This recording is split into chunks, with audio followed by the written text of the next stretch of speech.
থেকে ভুল বোঝে যে আপনি তো নির্বাচন করেন কেন।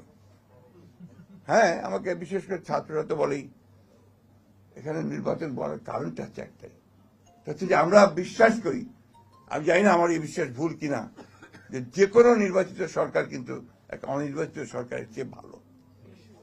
আমার এক্সেস থাকে, আমি যেতে পারি, কথা বলতে পারি, এমন আমার সেই জায়গাটা নেই।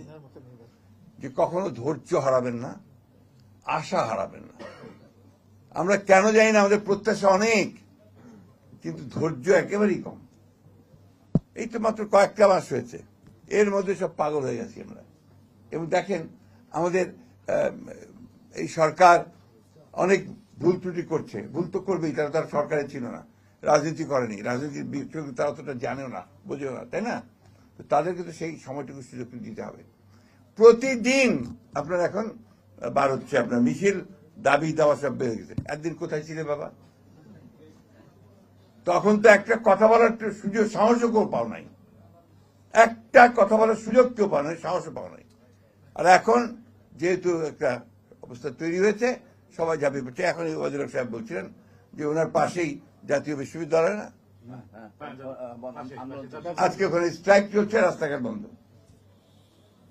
এটাতে লাভটা কার? এটাতে এই দেশের, এই সমাজের, এই মানুষের কোনো লাভ হবে না। ধৈর্য ধরে যাই, সামনের দিকে যাই।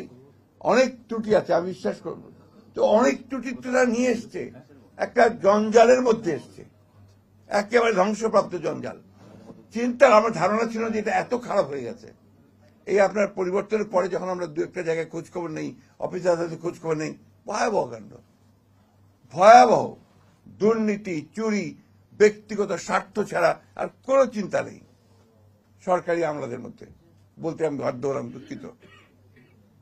এই অবস্থার পরিবর্তন তো আপনার এত দ্রুত হবে না, একদিনে হবে না। ধৈর্য ধরেন, স্ট্রাকচার আমরা খাড়া করি, গণতান্ত্রিক একটা স্ট্রাকচার খাড়া হোক। সেই স্ট্রাকচার খাড়া হলে নিশ্চয়ই আমরা আপনার সামনের দিকে এগিয়ে যেতে পারবো। তো একটা কথা আবার আমি বলি, আমাকে অনেকে ভুল বোঝে যে আপনি তো নির্বাচন করেন কেন। হ্যাঁ, আমাকে বিশেষ করে ছাত্ররা তো বলেই এখানে নির্বাচন বলার কারণটা হচ্ছে একটাই, হচ্ছে যে আমরা বিশ্বাস করি, আমি জানি না আমার এই বিশ্বাস ভুল কিনা, যে কোনো নির্বাচিত সরকার কিন্তু একটা অনির্বাচিত সরকারের চেয়ে ভালো। আমার এক্সেস থাকে, আমি যেতে পারি, কথা বলতে পারি, এমন আমার সেই জায়গাটা নেই। জিয়াউর রহমানের কৃতিত্বটা ছিল কোন জায়গায়? জিয়াউর রহমানের কৃতিত্ব ছিল ওই জায়গায় যে তিনি একটা একদলীয় শাসন ব্যবস্থা, একেবারে বদ্ধ একটা রাজনীতি এবং বদ্ধ একটা অর্থনীতি, সেখান থেকে তিনি বের করে নিয়ে এসেছিলেন।